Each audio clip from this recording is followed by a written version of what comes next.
मेरे चैनल से जुड़े हुए सभी आंगनवाड़ी सेविका सहायिकाओं का स्वागत है।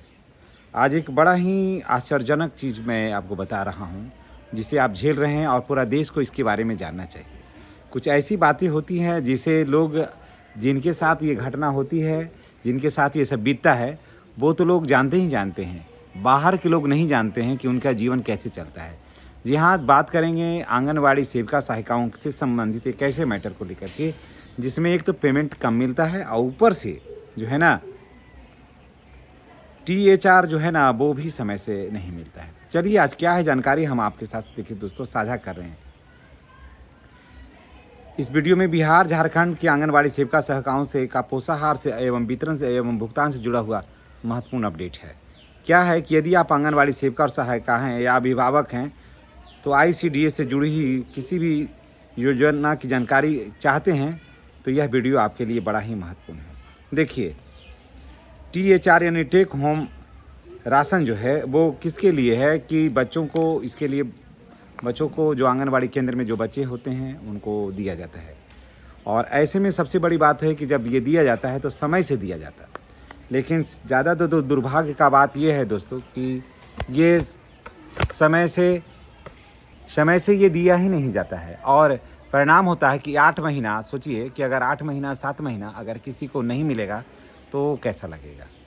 कितना दुख और दुर्भाग्य का विषय है। बात कर रहे हैं झारखंड के गढ़वा ज़िले का एक मैटर है जिसमें वहाँ जानते हैं 9 महीना से 7 महीना से सोचिए कि पोषाहार जो है ना वो मिला ही नहीं है। तो सोचिए कि जब पोषाहार नहीं मिला है तो कैसे केंद्र चलेगा, सेंटर कैसे चलेगा, ये तो कहना बड़ा ही मुश्किल है। अब आप ज़रा सोच लीजिए कि एक तो इसे समय से मिलना चाहिए, तो जो उधार ले करके वहाँ पर राशन चलता है, बच्चों का खाना बनता है, वो उधार ले लेके चल रहा है। तो अब जो है वो दुकानदार जो है वो उधार देना बंद कर दिया है। जी हाँ, दुकानदार जो है उधार देना बंद कर दिया है। तो ऐसे में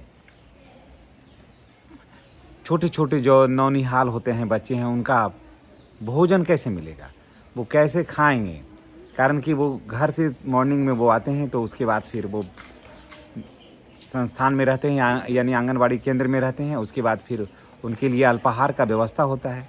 लेकिन अगर उसे समय से पोषाहार उपलब्ध नहीं होगा तो कोई भी आंगनवाड़ी सेविका हो या सहायिका हो तो वो कहाँ से उसे उपलब्ध करवा पाएगी। तो इसमें सरकार को ध्यान देना चाहिए कि पोषाहार जो है वो समय से दिया जाए ताकि वहाँ के जो बच्चे हैं उनको उसको 100% उसका लाभ हो।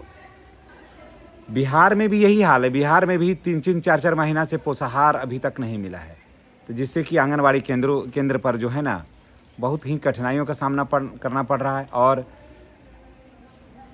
मार्च, अप्रैल, मई, ये जून 3-4 महीने से उन लोगों का पेमेंट भी नहीं है। एक तो देखिए कि 4500 रुपया किसी को 9,000 रुपया मिलता है। 4500 रुपया सहायिका को और 9,000 रुपया सेविका को मिलता है। सोचिए कि इतना महंगाई में इतना कम पैसा, किसी से भी कहिएगा तो आश्चर्य करेगा। लेकिन वो भी समय से नहीं मिलता है। दूसरा समस्या ये हो जाता है कि पोषाहार जो मिलता है वो भी नहीं मिलता है समय से। तो जो दुकान से जो सामान ये सब आता है वो भी देने से इनकार कर दिया है कि हम अब नहीं दे पाएंगे। तो सरकार को इस सब बातों पर ध्यान देना चाहिए। और वही आसपास के जो लोग होते हैं वो आंगनवाड़ी सेविका सहायिकाओं पर उंगली उठाते हैं कि आखिर आप समय से बच्चों को पोषाहार उपलब्ध क्यों नहीं करवाते हैं, और आप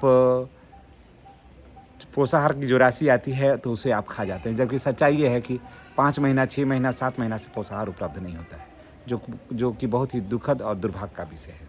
तो चलिए इस संबंध में आप क्या कुछ कहना चाहते हैं कमेंट करके बताइएगा। क्या इतने दिन तक पोषाहार बंद होना चाहिए, ये भी बताइएगा। और आप ये वीडियो कहाँ से देख रहे हैं और आंगनवाड़ी सेविका और या सहायिका हैं तो फिर हम आपका अपने चैनल के माध्यम से आपका स्वागत करते हैं। और ये आप वीडियो कहाँ से देख रहे हैं कमेंट बॉक्स में अवश्य बताइएगा। और अगर आप आंगनवाड़ी सेविका और सहायिका हैं या उनके परिवार के सदस्य हैं तो मैं आपसे एक रिक्वेस्ट करूंगा कि अगर आप चैनल पर फर्स्ट बार आए हैं तो चैनल को सब्सक्राइब करके बेल आइकन को दबाना नहीं भूलिएगा। धन्यवाद।